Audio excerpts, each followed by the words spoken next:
Olá, bom dia, boa tarde, boa noite. Espero que todos vocês estejam bem. Meu nome é Isabel Gabriele e eu sou estudante de Estética da Universidade Anhembi Morumbi. Está começando mais um podcast sobre saúde, especialmente sobre a doença galactosemia.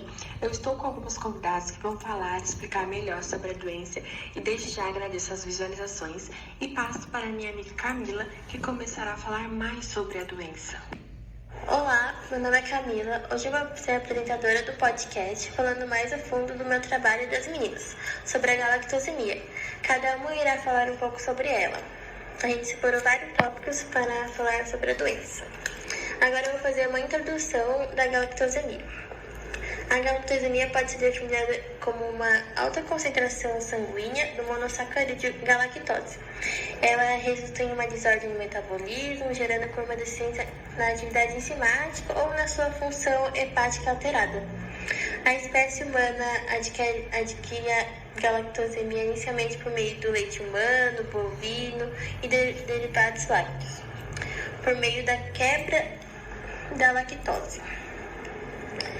A galactose livre também é encontrada em vegetais, como banana, maçã, tomate, entre outros. A digestão da lactose é intermediada pela lactase, responsável por hidrolisar, ou seja, quebrar os monossacarídeos, que é a fórmula. Consequentemente, a quebra da lactose em glicose e galactose. Ocorre o processo de metabolização desses monossacarídeos. Engloba uma catalise enzimática que irá levar, por fim, à conversão da lactose em glicose. O processo de metabolização da galactose encontra-se alterado em pacientes galactosemicos, em consequência das deficiências enzimáticas em diversos níveis. Olá, gente, estou com a Sabrina e ela vai explicar mais um pouco sobre a galactosemia. A galactosemia é o nome dado à condição caracterizada pela incapacidade do organismo de metabolizar a galactose em glicose. O metabolismo anormal da galactose é causado principalmente pela deficiência de enzimas metabólicas, ou seja, a pessoa possui baixa atividade enzimática ou não possui as enzimas necessárias para a quebra da galactose. Quando ocorrem anormalidades enzimáticas, a galactose fica acumulada no corpo, então ocorre uma reação que não aconteceria normalmente. A galactose é transformada em galactitol, que é um poliálcool muito tóxico para os seres humanos, e é transformada também em galactonato, que também é tóxico. O acúmulo dessas toxinas são responsáveis pelos sintomas da doença, que, se não forem tratados, podem levar até a morte. Quais são os sintomas causados pela galactosemia? Os sintomas se apresentam quando o bebê ainda está em suas primeiras semanas de vida. Inicialmente, ele tem uma vida normal, mas após algumas semanas consumindo leite materno, os sintomas começam a surgir. Os sintomas incluem diarreia, perda de apetite, icterícia ou pele amarelada, náuseas e vômitos, irritabilidade, letargia, pouco ou nenhum ganho de peso, pouco ou nenhum ganho de altura, hipoglicemia, barriga inchada com acúmulos de líquidos em seu interior, aumento do tamanho do fígado e convulsões.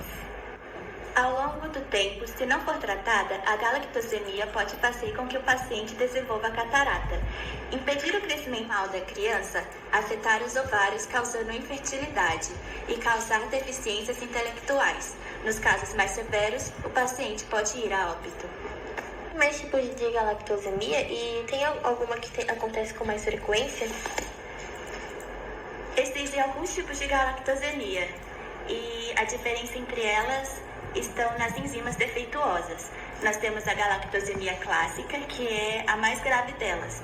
Ela é caracterizada pela deficiência da enzima galactose 1-fosfato uretiltransferase, ou GALC. A galactosemia tipo 2 é caracterizada pela desordem da enzima galactoquinase, ou GALC. E a galactosemia tipo 3 acontece com a mutação da enzima UDP galactose 4 epimerase, ou GALE. Nós também temos a galactosemia Duarte, que é bem mais frequente e é uma variação da galactosemia clássica. E como ocorre a origem da galactosemia? Ela tem uma origem genética. Ela é autossômica e recessiva, ou seja, ela atinge homens e mulheres na mesma proporção e é induzida pelo gene recessivo, originado do cruzamento dos pais do indivíduo. Ela se manifesta se existir 2 alelos recessivos. Você pode explicar mais sobre a genética? Para a criança ser afetada pela galactosemia, ela deve herdar uma cópia mutante do gene de ambos os pais com a doença recessiva. Cada pai tem uma cópia mutante e uma cópia normal do gene. Então, se cada um tem apenas uma mutação do gene, eles são apenas portadores e não desenvolvem a doença. Se a criança herdar apenas um gene mutado de um dos pais, ela será um portador e não será afetada pela galactosemia. Porém, se ela herdar uma cópia mutada de cada genitor, a criança poderá desenvolver a doença. Como é uma doença recessiva, há 25% de chance da criança ser afetada e 50% de chance de que seja um portador. Há também 25% de chance de não receber nenhum gene mutado. A patologia pode manifestar mais de 230 mutações ao gene, que codifica a enzima GALC. Este gene está localizado no braço curto do cromossomo 9, na banda 13, e está dividido entre 11 exons. A galactosemia é uma doença que acontece constantemente na população ou é uma doença rara? Ela é cometida de 1 para 40 mil a 1 para 60 mil nascidos vivos. É uma doença relativamente rara e o diagnóstico é difícil de ser feito e muito pouco estudo é investido. Então, as evidências são extremamente limitadas. Agora vamos falar com a Letícia, ela vai explicar mais sobre o tipo de galactosemia. A galactosemia 1, a 2, a 3 e a DART. Agora vamos começar a falar mais detalhado sobre a galactosemia 1. A galactosemia tipo 1 é a forma mais comum e grave da galactosemia. Nesse tipo, ocorre uma deficiência na galactose 1-P-uridiotransferase, o GALT. Essa enzima, ela converte a galactose 1-fosfato em dina-disfosfato-galactose, o DP-galactose, o que leva ao acúmulo de galactose 1-fosfato e a sintomas variados. A deficiência completa da atividade da GALT é conhecida como galactosemia clássica e é frequentemente referida com o termo isolado galactosemia. Os não tratados tipicamente têm disfunção hepática e renal. Tanto pacientes tratados como não tratados podem ter catarata, atraso do desenvolvimento psicomotor e insuficiência ovariana precoce no caso das meninas. O mecanismo de toxicidade da galactose 1-fosfato não é ainda totalmente compreendido. O metabolismo anormal da galactose na galactosemia é principalmente causado por deficiência em 3 enzimas da via metabólica da galactose.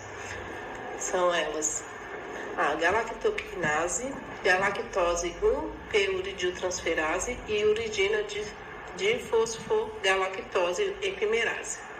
Quando ocorrem as deficiências enzimáticas, a galactose não segue sua via metabólica normal e seu acúmulo leva a uma reação que não ocorreria normalmente. Essa reação se dá pela conversão de galactose em galactitol, um poliálcool de toxicidade elevada, ou em quitonato, que também é um produto tóxico.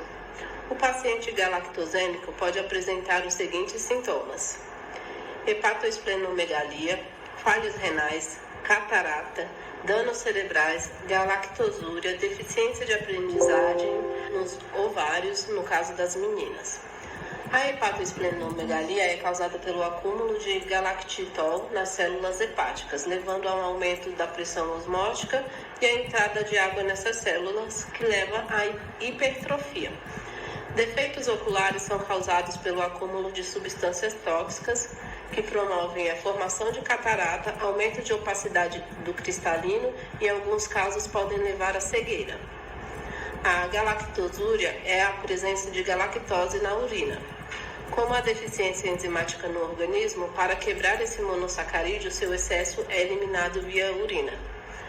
Já os problemas neurológicos têm causas mais complexas, não se relacionam apenas com o acúmulo de substâncias. Agora vamos falar sobre a galactosemia 2. A galactosemia tipo 2 consiste no defeito da galactoquinase, levando ao acúmulo de galactose que pode tomar vias alternativas. Ela pode ser convertida em galactitol, que é um poliálcool de toxicidade elevada, ou galactonato, que também é um produto tóxico. A galactosemia do tipo 2 tem como principal característica problemas oculares. E agora vamos falar sobre a galactosemia 3. A galactosemia do tipo 3 é causada por deficiência na uriina de fosfolactose 4-epimerase. Galactosemia do tipo 3 é uma forma muito rara, com formas iniciais e severas. Aparecem no curso da doença. Uma fase inicial, assintomática, com enzimas deficientes apenas nos eritrócitos. E uma fase severa, onde possuem sintomas clássicos da doença, enzimas deficientes nos eritrócitos e fibroblastos. Agora a gente está com a Esther e a gente vai falar sobre o diagnóstico. E como se faz o diagnóstico inicial da galactosemia clássica? Bom, dependendo de qual enzima foi afetado durante o metabolismo, a doença pode se manifestar de formas diferentes. De início, o diagnóstico toma por base exames de sangue e urina.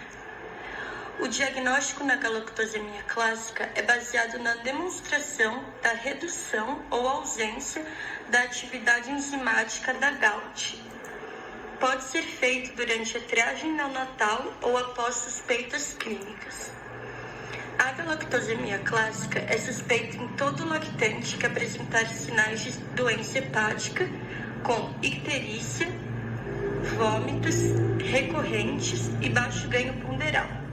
E quais são os primeiros sinais sofridos pelo paciente com galactosemia clássica? Inicialmente, nas pesquisas laboratoriais, é comum a presença de hiperbilirrubinemia combinada ou indireta. O que seria isso? Seria a pele amarela causada pelo acúmulo de bilirrubina no sangue. Uma elevação das transaminases hepáticas e de aminoácidos, principalmente metionina, fenilalanina e tirosina. Alteração nas provas de coagulação, hipoglicemia, disfunção tubular renal, acidose metabólica, galactosúria e glicosúria, fosfatúria, hipofosfatemia, aminoacidúria e albuminúria. E anormalidades hematológicas, anemia hemolítica. Qual é a relação entre o teste de Benedict e a galactosemia? A relação é que o teste de Benedict, usado há tempos atrás para identificar a presença de substâncias redutoras na urina e que geralmente é positivo na galactosemia, tem utilidade limitada, uma vez que a taxa de falso positivo é muito elevada. A presença de agentes redutores na urina ocorre nos erros inatos do metabolismo dos glicídios, mas pode ser encontrado também em recém-nascidos, prematuros com imaturidade hepática e com hipoglicemia na primeira semana de vida. A dosagem sérica de galactose total encontra-se elevada na galactosemia clássica, mas este exame não é específico para a forma clássica. Qual é o teste padrão ouro para o diagnóstico da galactosemia? O padrão de exame ouro para o diagnóstico da galactosemia clássica é a dosagem de atividades enzimáticas da galactose 1-fosfato uridiltransferase em eritrócitos, a partir de sangue periférico colhido com heparina ou EDTA. Após a clonagem e a caracterização do gene GALT e com a maior disponibilidade de exames de biologia molecular, começam a partir de 1991 a serem identificadas as mutações responsáveis pela galactosemia clássica. As mutações identificadas não são essenciais para o diagnóstico, porém podem trazer informações importantes em relação a uma evolução clínica. No pré-natal, como é diagnosticado?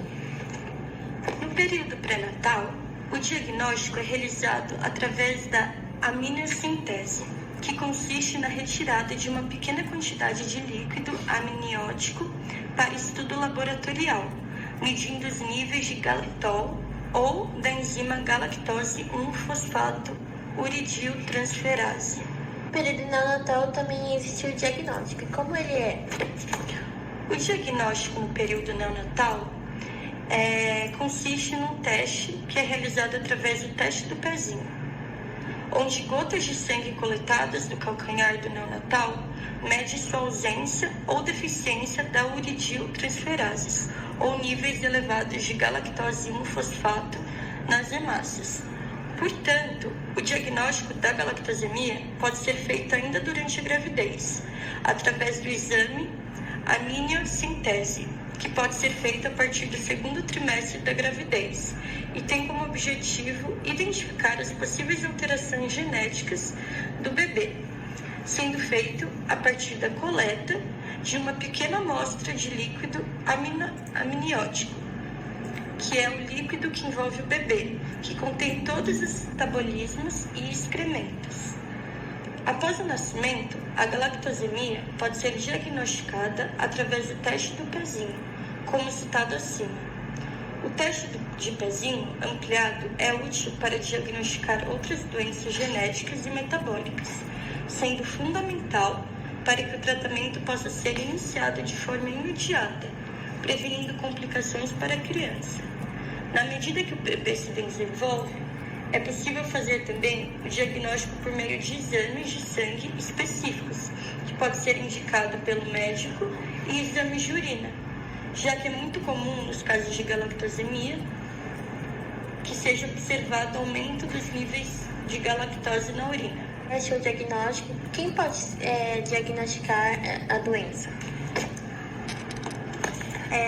Os especialistas que podem diagnosticar a galactosemia são clínico geral, geneticista, endocrinologista, pediatra, neurologista, oftalmologista e nutricionista. Estar preparado para a consulta pode facilitar o diagnóstico e otimizar o tempo.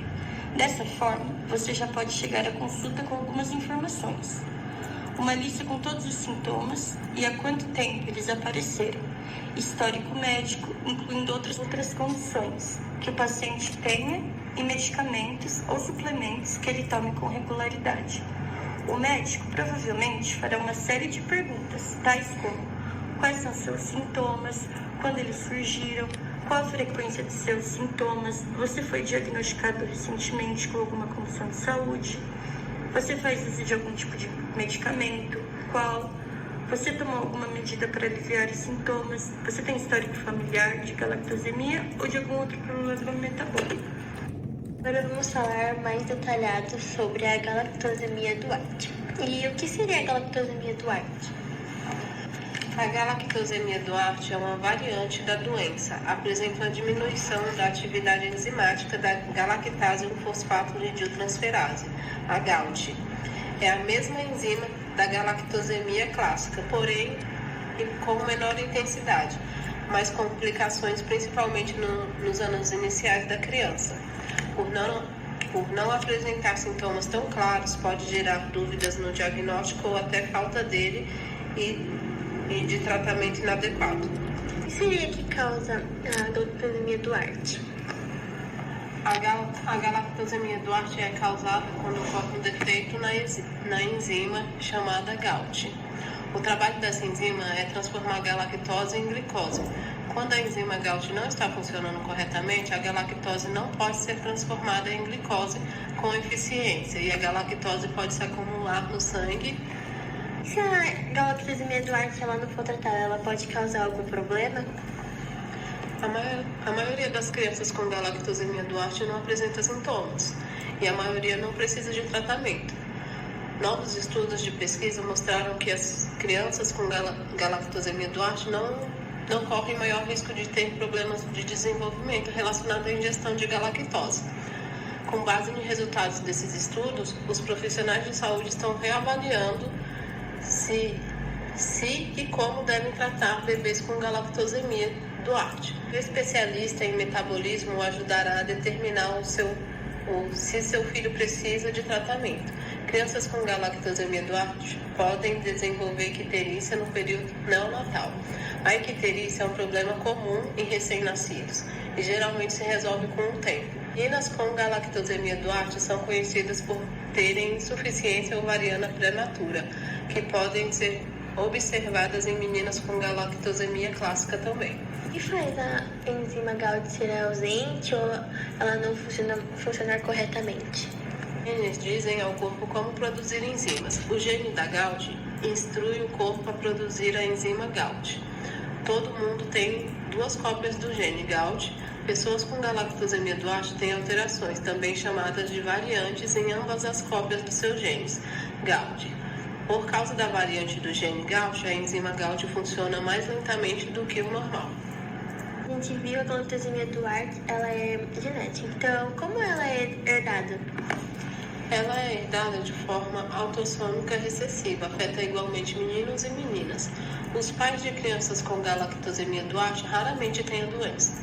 Em vez disso, cada pai tem um único gene GALT que não funciona para a galactosemia Duarte. Eles são chamados de portadores. Portadores não têm galactosemia Duarte, porém, seu outro gene está funcionando corretamente. Sem testar os pais, não é possível saber qual variante D ou G cada pai carrega. Quando ambos os pais são portadores, há 25% de chance de cada gravidez de a criança ter galactosemia Duarte. Há 50% de chance de a criança ser portadora, assim como os pais, e há 25% de chance de a criança ter 2 genes funcionais. Existem testes genéticos disponíveis? O teste genético para galactosemia Duarte pode ser feito por uma amostra de sangue. O teste genético, também chamado de teste de DNA, procura alterações variantes no par de genes que causa a galactosemia Duarte. Mais de 99% das vezes, o teste de DNA pode identificar ambas as variantes genéticas em uma criança com essa condição. O teste de DNA não é necessário para diagnosticar seu filho. No entanto, ele pode ser útil para determinar que tipo de galactosemia Duarte seu filho tem. O teste de DNA também pode ser útil para portadores ou testes pré-natais. A gente vai vir com a Célia e vamos ver agora como é feito o tratamento, já que é uma doença que não tem cura. Então, o tratamento da doença consiste basicamente numa restrição alimentar. Assim que o paciente descobrir sobre a galactosemia, ele deve imediatamente evitar todos os tipos de leites ou derivados que tenham a lactose ou a galactose. Como a galactose é encontrada tanto em leite materno como em fórmulas lácteas, à base de leite de vaca, são retiradas imediatamente da alimentação e substituídas por outros que não contêm a galactose. Se nascido ser diagnosticado por teste, ele é contraindicado a ingerir leite materno. No entanto, o médico vai indicar outra fonte de alimento de uma fórmula base da soja, de proteínas extensamente hidrolisadas de aminoácidos, sem lactose, que são muito importantes para o desenvolvimento da criança. No entanto, são indicados também a implantação de cálcio e vitaminas K e D e alimentos ricos nesta fonte, porém com menores quantidades de galactose, como aspargo, couve, acelga, abobrinha, pepino, espinafre, alface, damasco, abacate, laranja, manga, melão e uva. O indivíduo com essa doença precisa restringir e fazer uma dieta pela vida inteira, basicamente. Evitar alimentos que contenham galactose, exemplos como embutidos, chocolate, carnes processadas, grão de bico, leite, molho shoyu e suplementos à base de leite. No entanto, alimentos como frutas, legumes e verduras com baixo teor de açúcar são indicados na dieta, como grãos integrais, oleaginosas, leguminosas, fontes vegetais de cálcio. Por fim, o tratamento da doença em casos mais sérios, envolvendo a resolução de algumas complicações da doença, como a cirurgia de catarata ou o tratamento de ovários. E a galactosemia, ela tem alguma inovação na área científica? Sim, o presente métodos moleculares aplicados à galactosemia, a descoberta de sequências de codificações para GALK1 e GALI abriu as portas para a aplicação de estudos de biologia molecular. Destaca-se que permitiu a determinação de estruturas de proteínas. Estudos bioquímicos detalhados usando proteínas recombinantes e o uso de organismos modelos para estudar a doença. Até o momento, a estrutura do GALT humano não foi relatada. A estrutura da enzima de E. coli foi a primeira a ser determinada. O futuro é uma chance realista da terapia? Trabalhos bioquímicos recentes sugerem uma série de estratégias para melhorar a terapia da galactosemia.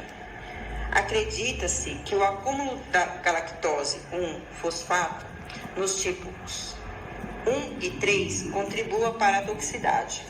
Portanto, bloquear a atividade da galactoquinase, que impediria o acúmulo desse composto, pode ser benéfico. A disponibilidade de uma estrutura de alta resolução da GALK1 permitiu o design de drogas com base na estrutura e a descoberta de alguns inibidores específicos de alta afinidade.